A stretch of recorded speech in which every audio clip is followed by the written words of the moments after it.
Tired of the same book talk recommendations? Let's talk about 5 unique ways to discover your next read.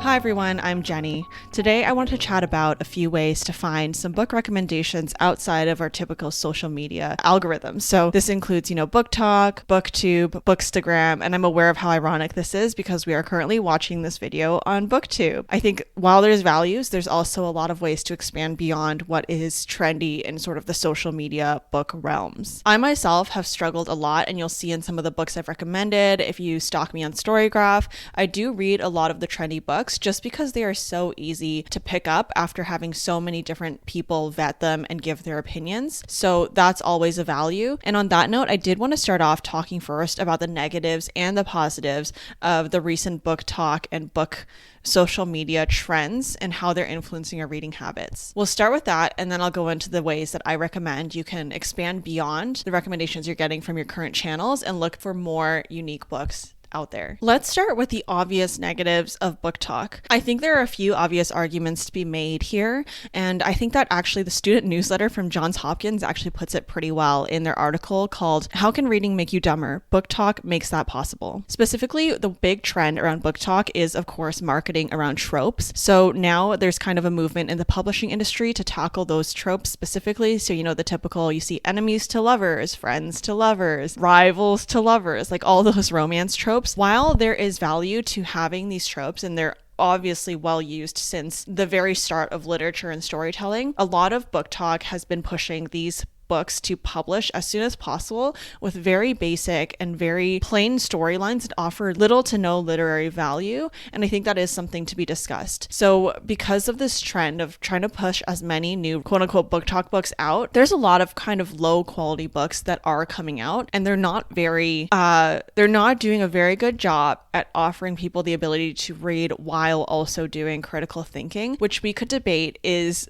the value behind reading and exercising certain areas of your brain in terms of absorbing thoughts, opinions, plots, and then forming your own thoughts from it afterwards. I myself have been the victim of some book talk books that I may or may not flash up on the screen quickly that have just been a total waste of my time. And these books just continue to come out over and over with each book release. The Campus Times also has a very interesting article up called "Book Talk is Turning the Publishing Industry into Fast Fashion." And I think that is an exceptional way of framing the issue. Specifically in this article, they cite that with the huge success of Fourth Wing as a book, it actually led to its sequel, The Iron Flame, being published in only 6 months after the first book was released. And this is almost unheard of in certain publishing situations, I think. Usually you gotta wait at least 1 year for a book to come out. The author spends time with the writing and everything. And honestly, I've only read a few pages of Fourth Wing, don't hate me, but I have seen the reception of Iron Flame, and I think some of that quality did reflect in this rapid publication of the second book. This also leads to the commentary on fast fashion overall. What book talk has done, it's really created these trends for certain tropes. So of course, in the past 2 years, hockey romance, for example, has been a very big genre,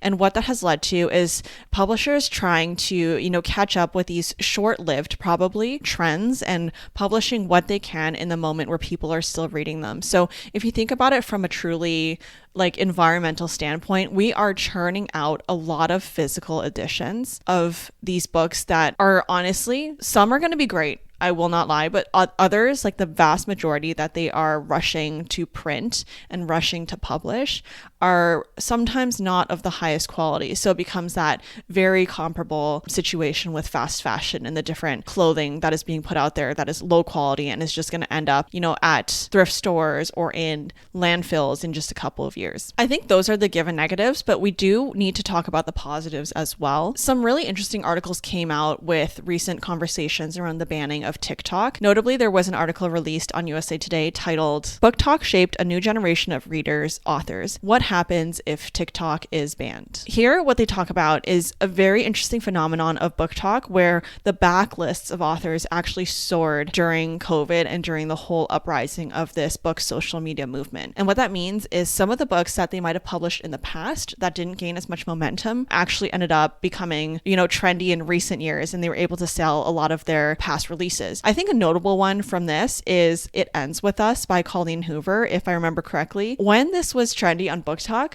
I went and actually tried to check out this book. I have my thoughts about the book. My friends all know, people within my book circle know, and we'll talk about it, I'm sure, at a later date. However, when I actually picked up this book at the library during the BookTok trends, I started reading the first few pages and I was like, hold on, I've actually read this book before, like many years ago, I think. So I think that's a good example of backlist sales and how recent hype can help some authors who didn't get the traction that they had during their release and push them into the spotlight after maybe a long-awaited slow career. You can't talk about BookTok without talking about Colleen Hoover, who during COVID between 2020 and 2021, her book sales actually skyrocketed and went up 693%, which is insane. That is probably any author's dream, and that is something that we do have to give BookTok credit for. Is before in the mainstream, book recommendations were probably coming from, the New York Times bestsellers and different like very common magazines and publications that would talk about book releases and what's trendy, and that's where we were limited to.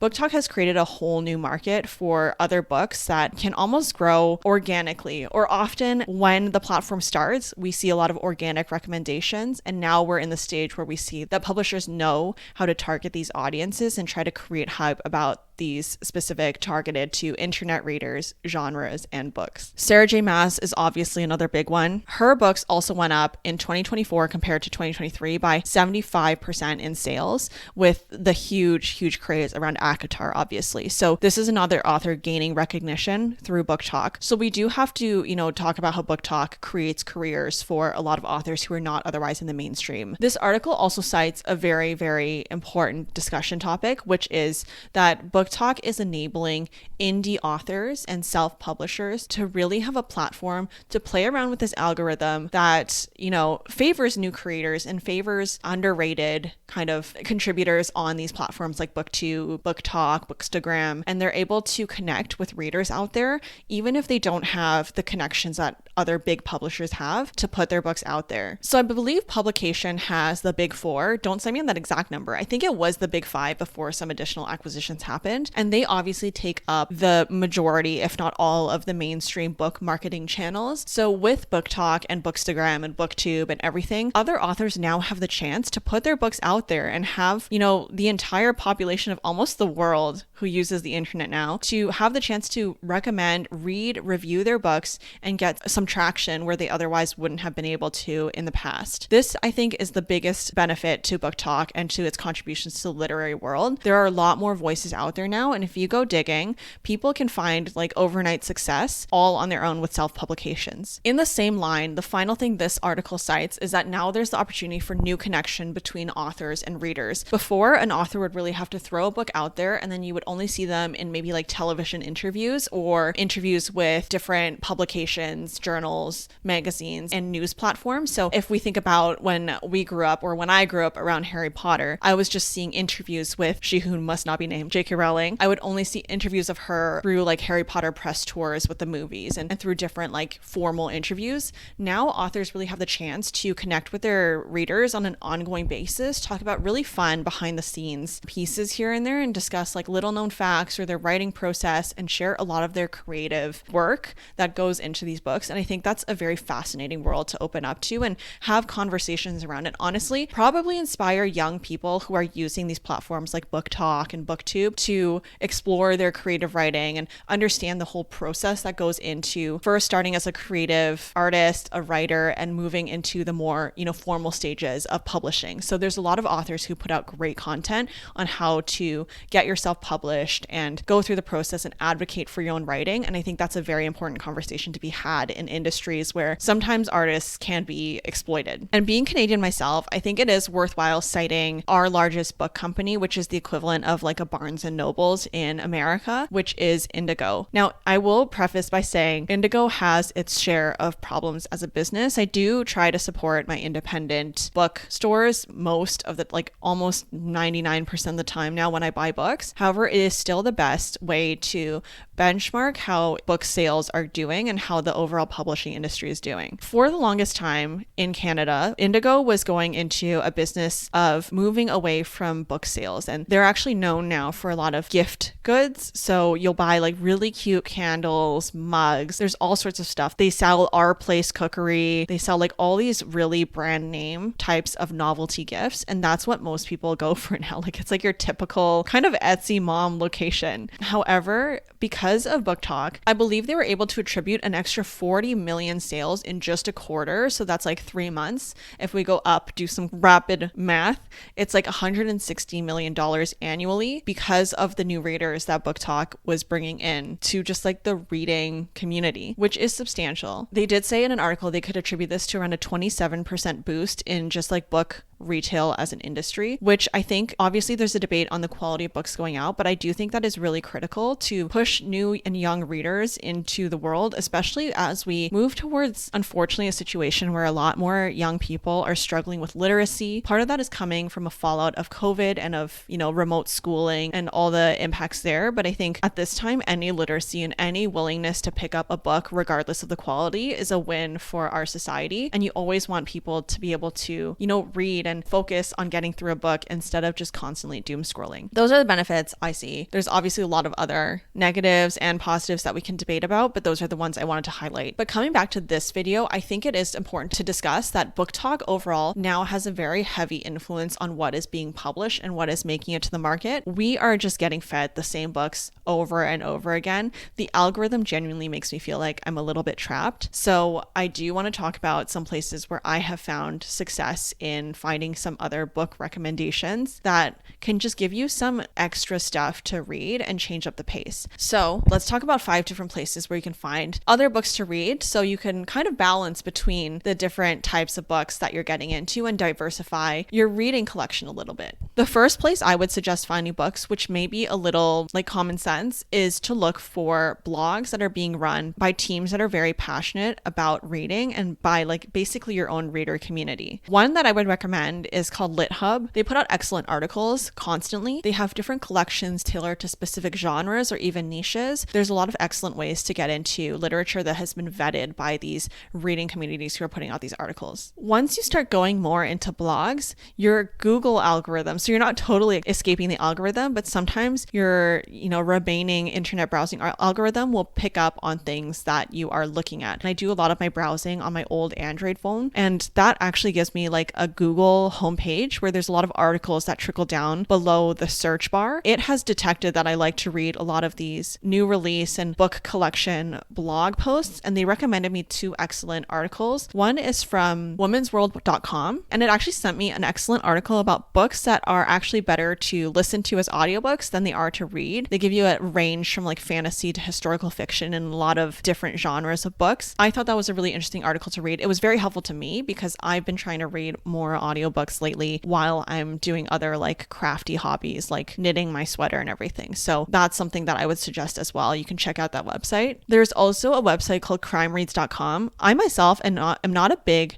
mystery thriller crime reader, but it did have other articles as well, and that's the one that was boosted to me with my Google browser. So specifically the article that was sent to me was new and upcoming releases in historical fiction. So you'll see like there's a lot of different places you can find things. You can just do quick searches online and look at what titles are interesting to you or which article titles. And as you start reading more and more, I think that you'll find, because we have no private information left anymore, similar articles will just start boosting up in random places in the corners of the internet you would least expect it. So you got to kind of train your little FBI agent inside your computer to tell them that you like these types of articles. So I will share one book I found from each of these methods. With the crimereads.com upcoming historical releases, I actually found a book that I'm pretty interested in adding to my TBR, which is called The Unbecoming of Margaret Wolfe. This book sounds so intriguing. It is described as 2 Shakespearean actors in an unconventional marriage who get caught in a renowned director's scheme that will bring them closer than ever or rip them apart for good. I just think it sounds super intriguing. Obsessed with the fact that it's following 2 Shakespearean actors. I think there's a lot of potential behind this story, and it's one that I will be keeping my eye on for sure. Moving on to number 2, we are still in the social media realm, and this one is Reddit. I will admit I was a person who was quite intimidated by Reddit in the past. I don't think it's an overstatement or a stereotype to say that Reddit does seem, at least branding wise, to be extremely male dominated. So I was like confused at first on how to navigate the website. Now, a few years in, it is an excellent resource to use to just find communities that like the exact same niches as you. I took down a few places. So these are called subreddits, or the pages that you can kind of click into for very specific focuses. There's obviously one called r/books, and that one is more for book discussions. If you're looking for recommendations, there is r/suggest me a book suggestions, romance books, fantasy, and literature. So those are 5 that you can kind of look deeper into. You could even participate on there, especially in the suggest me a book. You can literally put out the most niche thing you are looking for. So like I'm looking for, I don't know, like a dark academia book where the protagonist is in like, I don't know, an elite society who engages in very dark cultish behavior, blah, blah, blah, blah. You can type that all out, and then people from the community will contribute and comment books that are exactly what you are looking for. So that is the value behind that community. If you're like more of a mood reader, or if you've read a really, really good book and you want to find other books that are similar to it. You can also do a quick search and find historical posts that people have put up and see what they've been getting as like comments and answers to their questions, because that's really how I've been using it. I am still very much a lurker on Reddit. I do not participate in things. I give an occasional like upvote here and there, but I just passively read, and I'm having a good time quietly in the corner. One post I will link from Reddit that I think is very fun for the community to do is their yearly book awards. So they do their own little polling system every year where they vote for the best books in all sorts of genres. So the 2024 one was released, I would say like probably a month or so ago, and I will link that down in the description if you want to go take a look at the votes from the community there. This is where I found my next book recommendation, which is The Message, and this won their best nonfiction category, and that's really where I scrolled down to. I think I don't need too much help in their best romance, best fantasy, best like so-and-so. Like there's a lot of fiction genres that I'm more of an expert in, and I think we all have those niches that we know better. But with the genres that you're looking to expand into, this is an excellent post you can go look at to find what the top recent releases were. For me, I always want to try more nonfiction, and The Message is a book that I will look into trying. So The Message is actually a collection of essays that are geared towards more of a political theme. And here it says that the author originally set off to write a book about writing in the tradition of Orwell's classic Politics and the English Language. But then he ended up finding himself grappling with deeper questions about how our stories, our reporting and imaginative narratives and myth-making expose and distort our realities. So there are 3 essays in the book. The first is set in Senegal, the second is set in South Carolina, and then the third is set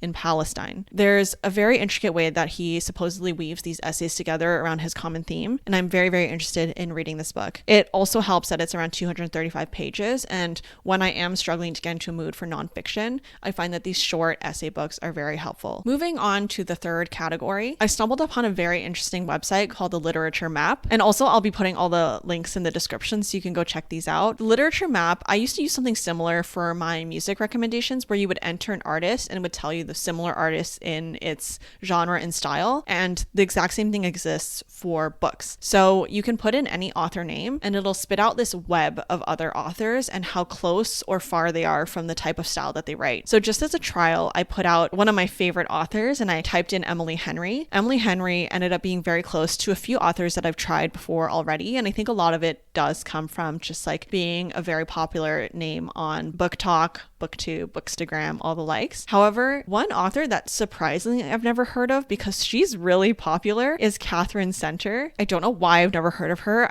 I'm clearly living under a rock, but I think these are the situations where it's worthwhile seeing like what other popular authors are out there that you may have missed, or you can also find some niches in there. So because of this, I did add The Bodyguard by Catherine Center into my TBR as well, just to check it out and see if there's another similar romance author that I will enjoy as much as I enjoy Emily Henry books. Okay, now we're kind of tiptoeing away from purely internet-based book recommendations, though there are still elements of that within the final 2 recommendations I'll give you. The 4th recommendation I have for you is so crucial and I cannot recommend it enough. It is to get involved in your local indie bookstores, whether it's actually just following them on like Instagram or some social media that they're present on, or taking the extra step and going in stores. There's different ways that you can do this to understand what is popular out there in your community today and discover some local authors as well, and find people who are, very, very well read, who can recommend you some books that you might have not heard of just based on what is currently mainstream. There's some that are more broad and they sell like any kinds of books. However, whenever I go in store, it seems that the stock they do carry in their limited space is very well curated towards some books that obviously the people who run this business are finding interesting and finding also selling well. I really like one specific store that I follow, which is called The Spaniel's Tale, and they do a yearly, I think it's like a 12 days of Christmas. I don't know how many days of Christmas it was, but they do a countdown of their year's best sellers. A lot of this ends up being driven by TikTok hype, but there are some interesting books out there that you can discover as well. These indie bookstores, more often than not, have a lot of local author kind of signings and author chats. So you can see what authors are coming in. Oftentimes they can be local or at least from within your country, and they come in to talk about their books. And I think it's a really fascinating way to at least find some other options out there. Even if you don't go to the talks, you can see like the events they promote and look into the books that the author is there to promote. One business that I actually have yet to go to the brick and mortar store in my local area is called Octopus Books, and they're more dedicated towards diversity and elevating minority voices. In this situation, I love browsing their online website as well. They curate very, very interesting collections on their homepage. So right now they have something up for Black History Month, obviously, but at the core, like this business is based also around, especially being Canadian, they promote a lot of Indigenous authors and Indigenous writing. So this store actually brings me to my next book that I picked up from these recommendations, and it is called Our Green Heart. So Our Green Heart is an inspiring collection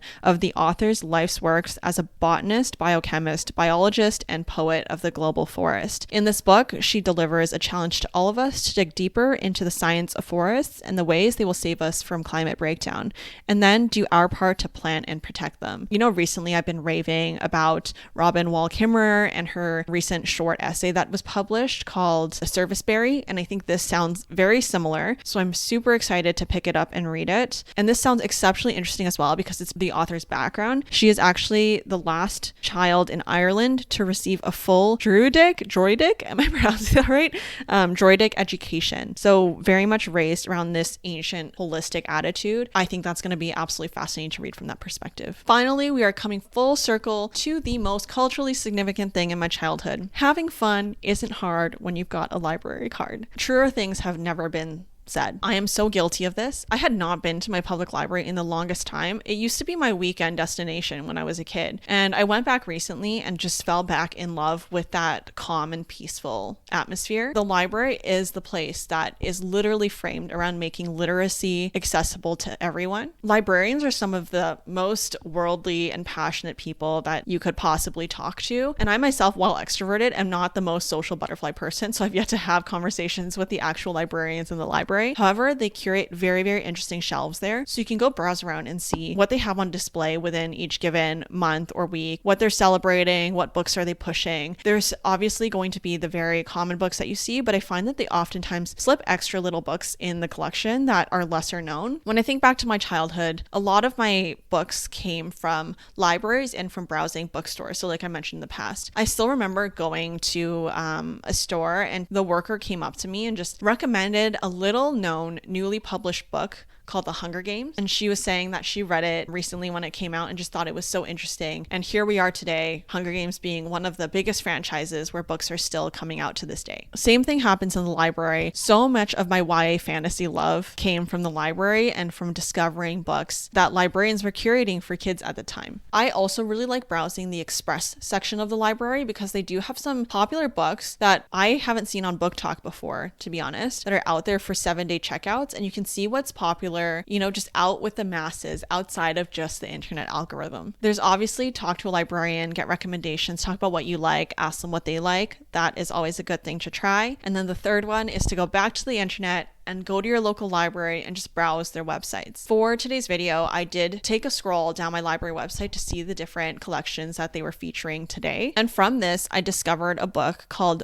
Butter, Honey, Pig Bread. This came from their Black History Month collection, and I have never heard of this book before. Going into a little bit about what the book is about. Spanning across 3 continents, this book tells the interconnected stories of 3 Nigerian women. So essentially it follows this woman and her 2 twin daughters. So I believe the story starts when the mother in this family believes that she is an Ogbanje. I'm sorry if I mistaken that pronunciation. I probably should have searched it before filming. And this is a non-human spirit that plagues a family with misfortune by being born and then dying in childhood to cause a human mother misery. She has made the unnatural choice of staying alive to love her human family, but lives in fear of the consequences of her decision. So her and her two daughters become estranged from one another because of the trauma that they experience in their childhood, which leads one of the children to moving away and cutting off all contact. Basically, after more than a decade of living apart, the two twins reconnect and decide to return home to Lagos. Here, the three women come back together and they must address the wounds of the past if they are to reconcile and move forward. So a really interesting story about just generational trauma. And I think it'll expand my reading into African diasporic authors as well, which is a whole other wide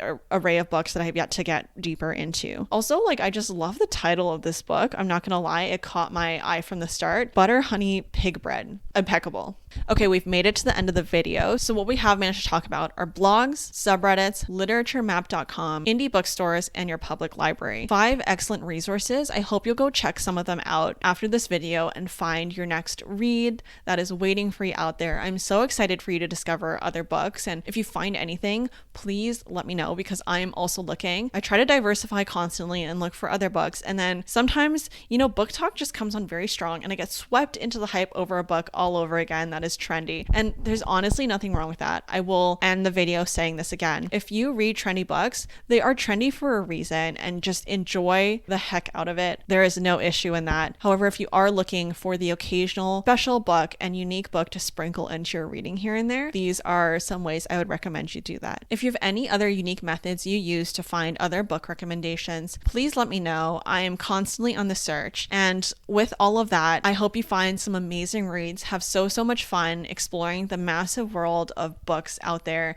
and enjoy the books you manage to find and pick up. Thank you so much for watching and letting me talk about this topic that clearly gets me so excited because I was speaking so quickly at some points. And of course, I will see you next time for another video where we will just talk about more books and probably some more trendy books as well. Goodbye.